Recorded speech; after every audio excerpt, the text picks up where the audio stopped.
আমি আপোনালোকক জনাব বিচাৰিছোঁ যে আমাৰ কলেজ শিক্ষকসকলে গুণোৎসৱত এবাৰ সহযোগিতা নকৰে, যিটো 6 জানুৱাৰীৰ পৰা আৰম্ভ হ'ব। আৰু তাৰ লগতে ইয়াৰ সম্পূৰ্ণ কাৰ্যকাৰিতাৰ কাৰণে আমি কাইলৈ এখন আমাৰ অনলাইন মাধ্যমত আমাৰ অসম ভিত্তিক আমি এখন বৰ্ধিত যৌথ কাৰ্যনিৰ্বাহক আহ্বান কৰিছোঁ। আৰু কাইলৈ আমি অনলাইন মাধ্যমত বহিম আৰু সেই বৰ্ধিত যৌথ কাৰ্যনিৰ্বাহকৰ মাধ্যমেৰে অসমৰ প্ৰতিজন কলেজ শিক্ষকে গুণোৎসৱৰ ক্ষেত্ৰত যি অসহযোগিতা, সেই অসহযোগিতা কাৰ্যসূচী সম্পূৰ্ণভাৱে পালন কৰিব। যে আমাৰ কেইবাটাও বহুদিনীয়া সমস্যা আছিলে, যি সমস্যাসমূহ সমাধানৰ কাৰণে আমি অসম চৰকাৰক বিভিন্ন সময়ত আমি স্মাৰকপত্ৰই হওক বা বিভিন্ন কথোপকথনৰ মাধ্যমেৰে আমি আহ্বান জনাইছিলোঁ, দাবী জনাইছিলোঁ। কিন্তু দুৰ্ভাগ্যবশতঃ আজি পৰ্যন্ত আমাৰ এই সমস্যাসমূহৰ সমাধানৰ বাবে যোগাত্মক সঁহাৰি তেওঁলোকৰ পৰা আমি পোৱা নাই। বিশেষকৈ যোৱা 29 জানুৱাৰী 2024 চনত যিখন প্ৰমোচনৰ তালিকা অসম চৰকাৰে প্ৰকাশ কৰিছিলে, তাকো বহুদিনীয়া অপেক্ষাৰ মূৰত, প্ৰায় 2.5 বছৰৰ মূৰত, সেই প্ৰমোচনৰ তালিকাখনত কেইবাটাও বিসংগতি আছিলে। আৰু সেই বিসংগতিবিলাকৰ ভিতৰত আটাইতকৈ বেছি যিটো গুৰুত্বপূৰ্ণ বিসংগতি আছিলে, সেইটো হৈছে কি, আমাৰ কলেজ টিচাৰসকলৰ প্ৰমোচনৰ যিটো ডিউ ডেট, যিটো প্ৰাপ্য প্ৰমোচনৰ তাৰিখ, সেইটোত তেওঁলোকে বিসংগতিপূৰ্ণভাৱে প্ৰকাশ কৰিছিল আৰু সকলোকে একেদিনাই তেওঁলোকে প্ৰমোচন দিছিলে, যিটো আমাৰ অসমৰ কোনো এজন কলেজ শিক্ষকেই মানি ল'ব পৰা নাই। কিয়নো প্ৰত্যেক ব্যক্তিৰে চাকৰি জীৱনত প্ৰমোচনটো এটা বিশেষ গুৰুত্বপূৰ্ণ কথা। আৰু তাতোকৈ গুৰুত্বপূৰ্ণ কথা হৈছে জ্যেষ্ঠতা।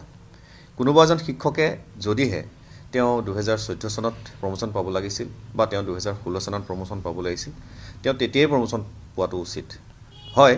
অসম চৰকাৰৰ যি আমাৰ উচ্চ শিক্ষাৰ কাৰ্যালয় আছে, তাৰ কিছুমান হেমাহিৰ কাৰণে বা বিভিন্ন সময়ত সময়মতে ফাইলবিলাকৰ যেনেদৰে আগবঢ়াব লাগে তেনেদৰে আগ নবঢ়াৰ কাৰণে, আৰু কিছুমান ক্ষেত্ৰত কলেজবিলাকৰ পৰা বিভিন্ন সমস্যাৰ কাৰণে কলেজৰ অধ্যক্ষসকলে সময়মতে কেতিয়াবা ফাইলবিলাক পঠাব নোৱাৰে। তেনেকুৱা ধৰণৰ কথা বতৰাৰ কাৰণেহে আচলতে শিক্ষকসকলে যদি 2014 চনত প্ৰমোচন পাব লাগিছিলে, তেওঁৰ ফাইলটো আহিছে দেৰিকৈ।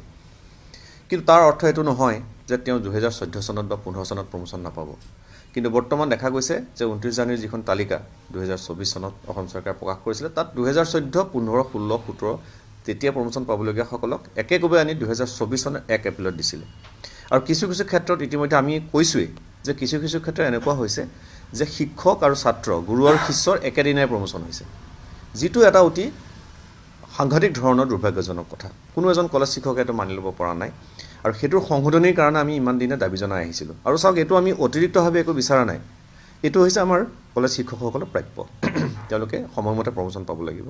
আৰু নহ'লে 2015 চনত পাবলগীয়া যেনে 2024 চনত পায়, তো এই 15 চনৰ পৰা 2024 চনলৈ 9 বছৰ তেওঁৰ অভিজ্ঞতাৰ কি মূল্যায়ন হ'ল? সেই সময়ছোৱাত যিখিনি API কাৰণে, প্ৰমোচনৰ কাৰণে যিখিনি তেওঁ বিভিন্ন ধৰণে ছেমিনাৰ এটেণ্ড কৰিব লাগে বা আন্তঃৰাষ্ট্ৰীয় ৰাষ্ট্ৰীয় পৰ্যায়ৰ বিভিন্ন গৱেষণা পত্ৰ প্ৰকাশ কৰিব লাগে, সেই সময়খিনিত তেওঁ যিখিনি প্ৰকাশ কৰে তাৰ মূল্যায়নটো ক'ত যাব? বিভিন্ন ধৰণৰ কথা আছে। গতিকে আমি সেইটো আহ্বান জনাইছিলোঁ, যিটো আমাৰ কাৰণে অতি সহজ কথা, আমাৰ দৃষ্টিত অতি সাধাৰণ কথা, কিন্তু সেইটো চৰকাৰে অলাগতিয়ালভাৱে বেছি জটিল কৰি পেলাইছে। আৰু সেইকাৰণে আমি আহ্বান জনাই আছিলোঁ। তেওঁলোকে ইমান দিন যি দায়িত্ব দিছে আমাৰ কলেজ শিক্ষকে ধুনীয়াকৈ নিষ্ঠাৰে পালন কৰিছে। কলেজত থকা শৈক্ষিক দায়িত্বৰ বাহিৰেও আন যিবোৰ কাৰ্য বা দায়িত্ব আমাক দিয়ে, যে ADRE পৰীক্ষাই হওক বা বিভিন্ন পৰীক্ষাই হওক, গুণোৎসৱৰ দায়িত্বই হওক, এইবিলাক আমি সুন্দৰকৈ পালন কৰি আহিছোঁ। আৰু এইবাৰো আমি পালন কৰিবলৈ সাজু হৈ আছিলোঁ। কিন্তু আমি চৰকাৰক আহ্বান জনাইছিলোঁ যে আমাৰ কলেজ শিক্ষকসকল যিহেতুকে ইতিমধ্যে মানসিক হতাশাত ভুগিছে, তেওঁলোকে মানি ল'ব পৰা নাই ডিউ ডেটৰ সমস্যাটো, আৰু তেওঁলোকক আমি সেইকাৰণে এটা দিন ধৰি দিছিলোঁ যে আহক আপোনালোকে আমাৰ কথাখিনি চিৰিয়াছলি ভাবক, 29 ডিচেম্বৰৰ ভিতৰত আমাক এটা যোগাত্মক সঁহাৰি দিয়ক। কিন্তু আজি পৰ্যন্ত 29 ডিচেম্বৰ, আজি 30 ডিচেম্বৰ হ'ল, আজি পৰ্যন্ত কিন্তু আমি মহামান্য চৰকাৰৰ তৰফৰ পৰা, মহামান্য শিক্ষামন্ত্ৰী মহোদয়ৰ পৰা, মহামান্য মুখ্যমন্ত্ৰী মহোদয়ৰ পৰা একো ধৰণৰ যোগাত্মক সঁহাৰি পোৱা নাই। আৰু সেয়েহে আমাৰ অসমৰ প্ৰতিজন কলেজ শিক্ষকে তেওঁলোকে এটা আমাক আহ্বান জনাইছিলে, তেওঁলোকে আমাৰ ওচৰত দাবী জনাইছিলে যে যদিহে চৰকাৰে আমাক এইখিনি সুবিধা, আমাৰ যিখিনি প্ৰাপ্য নিদিয়ে, তেতিয়াহ'লে আমি কিন্তু এবাৰ গুণোৎসৱত সহযোগিতা নকৰোঁ।